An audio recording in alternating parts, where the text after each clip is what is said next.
Good morning students. बेटा हमारा political का थर्ड चैप्टर चल रहा है जो हम हाफ कल डिस्कस कर चुके हैं। आज हम इसका जो रिमेनिंग पार्ट है वो हम डिस्कस करेंगे। ओके, आगे आपका आता है बेटा राज्यसभा। आप देखो हम इसके अंदर हम राज्यसभा के बारे में डिस्कस करते हैं कि राज्यसभा क्या है। द राज्यसभा और अपर हाउस, इसे अपर हाउस भी कहा गया, पार्लियामेंट का रिप्रेजेंट द स्टेट्स, यह स्टेट्स को रिप्रेजेंट करता है। In maximum of it can have a maximum 250 members, इसके अंदर मैक्सिमम 250 मेंबर्स होते हैं। It is a permanent house, और ये परमानेंट हाउस होता है। It which can not be dissolve, इसे भंग नहीं किया जा सकता।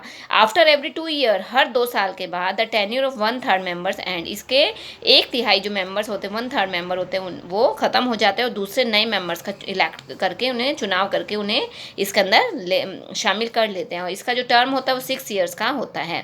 और प्रेजेंटली जो राज्यसभा है उसके अंदर 245 इसके अंदर संख्या है। And out of 245, 233 represent the states and union territories. इसके अंदर 233 जो मेंबर हैं वो स्टेट और यूनियन टेरिटरी से लिए गए हैं। While 12 members are nominated by the president, और जो 12 मेंबर्स हैं वो प्रेसिडेंट के द्वारा नॉमिनेट किए जाते हैं, चुने जाते हैं। ओके, आगे अब देखिए क्वालिफिकेशंस ऑफ राज्यसभा का मेंबर बनने के लिए क्या क्या क्वालिफिकेशन होनी चाहिए। Must be a citizen of India, वो भारत का नागरिक हो। Not be less than 30 years of age, उसकी एज 30 साल से कम ना हो। Parliamentary elector in the state, वो स्टेट के अंदर, state form from which he is seeking election, अगर वो इलेक्शन के अंदर आना चाहता है तो उसके लिए उसे स्टेट के अंदर किसी भी पार्लियामेंट्री फॉर्म में उसे कार्य करना होगा। And he should not be insolvent, insolvent होता है वो दिवालिया या पागल न हो, मतलब वो दिवालिया ना हो, गरीब। दिवालिया से मतलब यहाँ पर ये है बेटा कि वो उसकी जो वो किसी भी डेब्ट के अंदर, किसी भी उधार के अंदर, किसी भी कर्ज के अंदर दबा हुआ न हो। And he she should not be unsound mind होता है वो पागल ना हो, मतलब उसका जो दिमागी मानसिक जो रूप है, फिर उसकी मेंटली जो कंडीशन है वो बिल्कुल परफेक्ट होनी चाहिए। And must possesses such other qualifications, और उसे राज्यसभा का मेंबर बनने के लिए उसके पास क्वालिफिकेशंस होनी चाहिए ताकि वो राज्यसभा का मेंबर बन सके। ओके, ये आपका था राज्यसभा। अब आपका सेकंड आता है लोकसभा। आप देखो लोकसभा क्या है, इसे लोअर हाउस भी कहा गया है। आपको अगर कंफ्यूजन है तो आप ऐसे याद कर लो, L for lock and L for lower. Okay, समझ में आया। लोकसभा आपका लोअर हाउस है और राज्यसभा अपर हाउस है। अगर एक याद हो गया दूसरा अपना आप याद हो जाएगा। And it comprises members of parliament MPs who are elected by the people for the purpose of election. The country is divided into several constituencies, के अंदर इसे अलग अलग कॉन्स्टिट्यूएंसीज के अंदर बांट लिया जाता है।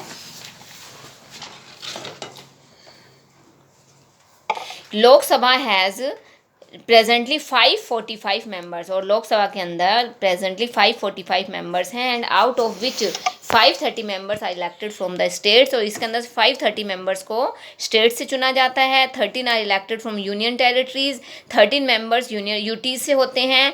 एंड 2 मेंबर्स 530 में से 530 और 13 में से 2 मेंबर बच गए। 2 members can be nominated from Anglo Indian community, तो 2 मेंबर्स को एंग्लो इंडियन कम्युनिटी से चूज़ किया जाता है। और इनका जो पीरियड होता है वो कितना होता है, 5 ईयर्स होता है। And in time of emergency tenure can be extended for a year, अगर एमरजेंसी लग जाती है तो उस कंडीशन के अंदर इनके समय को, इनकी टर्म को आगे बढ़ाया जा सकता है। एमरजेंसी से मतलब बेटा जैसे अब आप लेटेस्ट एग्जांपल है कोरोना का ले लीजिए।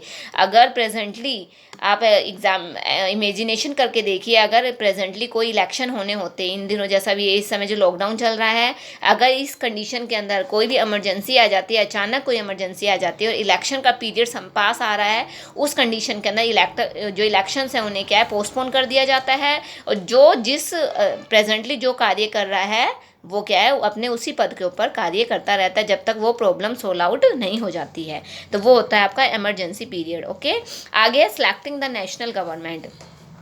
After the elections, the leader of political party, that means majority of seats, is invited by the president to form the government. But do you know what happens if no party gets the majority? लेकिन आपको क्या पता है अगर किसी भी party को majority नहीं मिलती है तो क्या होता है।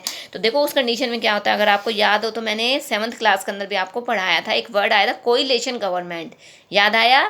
कोइलेशन गवर्नमेंट बेटा क्या होता है, उसके अंदर क्या होता है, जब किसी भी 2 पार्टी को क्लियर मेजोरिटी नहीं मिलती है तो उस कंडीशन में दो या दो से ज़्यादा पॉलिटिकल पार्टीज आपस में मिल जाती हैं और वो सभी मिलकर एक नई सरकार बनाती है जिसे कोएलिशन गवर्नमेंट का नाम दिया जाता है। ओके, आगे अब देखिए, there are 3 categories of ministers. यहाँ पर मिनिस्टर्स की 3 कैटेगरीज होती हैं।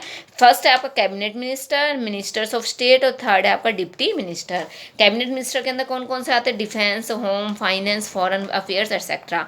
मिनिस्टर ऑफ स्टेट्स के अंदर आपके ये वर्क अंडर कैबिनेट मिनिस्टर, ये कैबिनेट मिनिस्टर के अंडर ही कार्य करते हैं। डिप्टी मिनिस्टर ये work under minister of states, मतलब इनके अंडर कार्य करते हैं मिनिस्टर ऑफ स्टेट्स, और मिनिस्टर ऑफ स्टेट्स के अंडर कार्य करते हैं deputy ministers. Okay, and the prime minister and his her council of ministers are jointly responsible for the decision taken. और इन तीनों के ऊपर जो रेस्पॉन्सिबल होता है वो कौन होता है? प्राइम मिनिस्टर और काउंसिल ऑफ मिनिस्टर, सभी मिलकर इनको इनकी देखरेख करते हैं, इन्हें मैनेज करते हैं, जिसे कलेक्टिव रेस्पॉन्सिबिलिटी का नाम दिया गया है।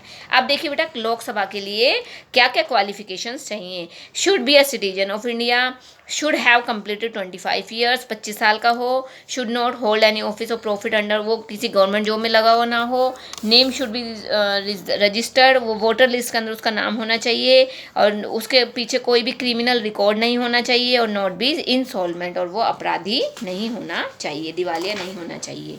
ओके, आगे अब देखिए बेटा, role of speaker of the Lok Sabha. Lok Sabha के अंदर जो स्पीकर होता है उसका क्या रोल होता है?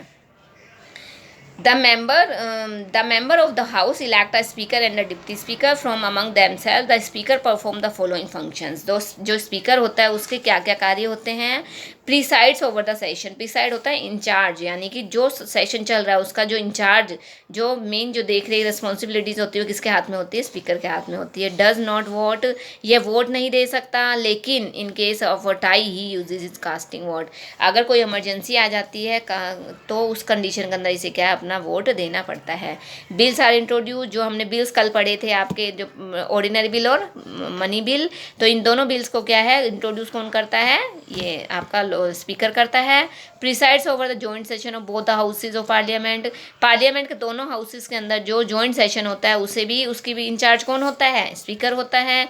Weather a bill is money और नॉट, जो बिल आया है वो मनी बिल है या नहीं है ये भी कौन देखता है? स्पीकर देखता है, हमने कल भी पढ़ा था। मेंटेन्स डिसिप्लिन, ये डिसिप्लिन मेंटेन करता है। अपॉइंट्स वेरियस पार्लियामेंट्री कमेटीज, अलग अलग पार्लियामेंट्री जो कमेटीज हैं उनको भी अपॉइंट करता है। एंड जो नो कॉन्फिडेंस मोशन, जो मतलब जो नो कॉन्फिडेंस मोशन है वो कौन लागू करता है? वो भी स्पीकर ही आगे फॉरवर्ड करता है, लागू करता है। If the speaker is not present then the deputy speaker takes over his responsibility. अगर बाई चांस स्पीकर प्रेजेंट नहीं है, अपने पद पर नहीं है, किसी भी रीजन से वो बीमार हो गया, कुछ और हो गया है, वो बाहर है, तो उस कंडीशन के अंदर जो डिप्टी स्पीकर होता है वो उसके कार्यभार को संभालता है, वो उसकी सारी रिस्पॉन्सिबिलिटीज़ पूरी करता है। आगे बेटा आपका एग्जीक्यूटिव, अब देखो एग्जीक्यूटिव क्या होता है? The executive is a part of government which is responsible for executing the laws. ये मैंने आपको पहले पढ़ाया था। एग्जीक्यूटिव का कार्य क्या होता है? लॉज जो बनाए गए उन्हें एग्जीक्यूट करना है, उनके अंदर अगर कुछ चेंजमेंट की गई है तो उन चेंजमेंट्स को देखना, वो चेंजमेंट क्यों की गई हैं, अगर वो सही है या नहीं है, ये सारा कार्य एग्जीक्यूटिव के हाथ में होता है। It comprises the president, vice president, prime minister, council of minister. इसके अंदर कौन कौन शामिल होते हैं? President, vice president, prime minister, council of minister इसके अंदर शामिल होते हैं। आगे accountability of the executive, accountability होता है रिस्पॉन्सिबिलिटी, जो एग्जीक्यूटिव होता है उसकी क्या रिस्पॉन्सिबिलिटी, क्या उसके रोल्स होते हैं? एग्जीक्यूटिव इज आंसरेबल और अकाउंटेबल टू द लेजिस्लेचर। जो एग्जीक्यूटिव लेजिस्लेटर को अपना आंसर देने के लिए जो जिम्मेवार कौन होता है, जवाबदेही कौन होता है? एग्जीक्यूटिव होता है, और ये इसका मेन कार्य होता है। आगे आपका आता है बेटा प्रेसिडेंट। अब देखो प्रेसिडेंट क्या होता है? Being a parliamentary form of government, India has a separate head of state and head of government. Bharat के अंदर सेपरेट हेड ऑफ स्टेट और हेड ऑफ गवर्नमेंट होता है, और head of state holds the highest office, और जो head of state होता है वो हाईएस्ट ऑफिस को होल्ड करता है। And he she is the president of India, इसे प्रेसिडेंट का नाम दिया गया है। And he is elected by member of Lok Sabha, Rajya Sabha, legislators, assemblies, council of all states and union territories. और इसका टेन्यूर कितना होता है? 5 ईयर्स का होता है। एंड इसके रोल्स देखिए, इसके क्या क्या पावर्स होती हैं, इसके पास क्या क्या कार्य होते हैं। He she represent India at international forums, जो इंटरनेशनल जो भी जितने भी मुद्दे होते हैं उसके अंदर कौन रिप्रेजेंट करता है? प्रेसिडेंट करता है। And he is the supreme commander of arm force, army force का सुप्रीम कमांडर होता है। And he she appoint prime minister, governor of state, attorney general, chief arm force and जजेस of supreme court and high court. इन सभी का appointment भी कौन करता है? प्राइम ये प्रेसिडेंट करता है। He addresses joint settings of parliament, अगर पार्लियामेंट के अंदर दोनों हाउसेस की अगर कोई ज्वाइंट मीटिंग होनी है तो उसे भी कौन एड्रेस करता है, वो कौन करता है, ये प्रेसिडेंट ही करता है। President on the advice of prime minister, president जो होता है वो प्राइम मिनिस्टर के एडवाइस पर council of ministers declares a state of emergency if there is an internal, अगर स्टेट के अंदर कोई इमरजेंसी आ गई है तो उस कंडीशन के अंदर जो प्रेसिडेंट होता है वो क्या है, प्राइम मिनिस्टर की हेल्प लेकर, प्राइम मिनिस्टर की सलाह से क्या है, स्टेट के अंदर इमरजेंसी वो डिक्लेयर कर सकता है। ये पावर भी उसके पास होती है। Okay, is that clear. आगे आपका आता है बेटा वाइस प्रेसिडेंट। देखो वाइस प्रेसिडेंट क्या है, vice president is the ex officio chairman of Rajya Sabha, ये राज्यसभा का एक्स ऑफिशियो चेयरमैन होता है and he is elected by MPs of both the houses of parliament. और इसको इलेक्ट कैसे करते हैं, एमपीज ऑफ बोथ, दोनों पार्लियामेंट के दोनों हाउसेज के जो एमपीज होते हैं वो मिलकर इसका चुनाव करते हैं। इसका भी टर्म कितना होता है, 5 ईयर्स होता है। And in the absence of president, president की एब्सेंस के अंदर जो भी कार्य प्रेसिडेंट के होते हैं वो सारे कार्य कौन देखता है, वाइस प्रेसिडेंट वो सारे कार्य देखता है।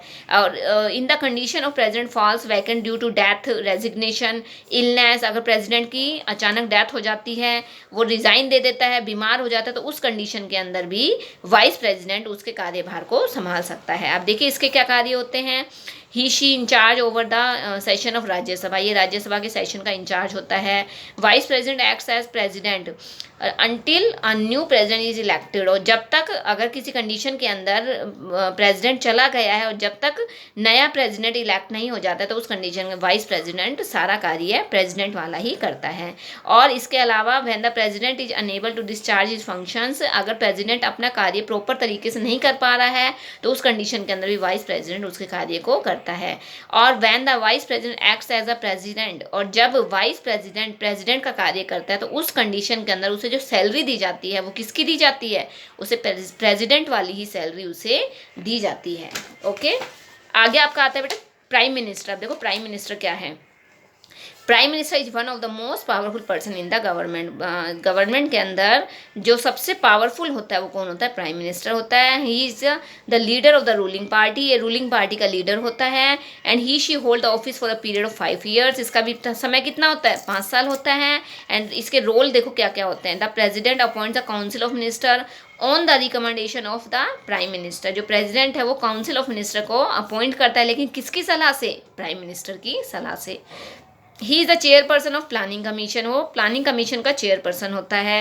He she advise the president on all important matters, जब कोई भी इंपॉर्टेंट मैटर होता है तो उसके अंदर वो प्रेसिडेंट को एडवाइस देता है, कौन, प्राइम मिनिस्टर।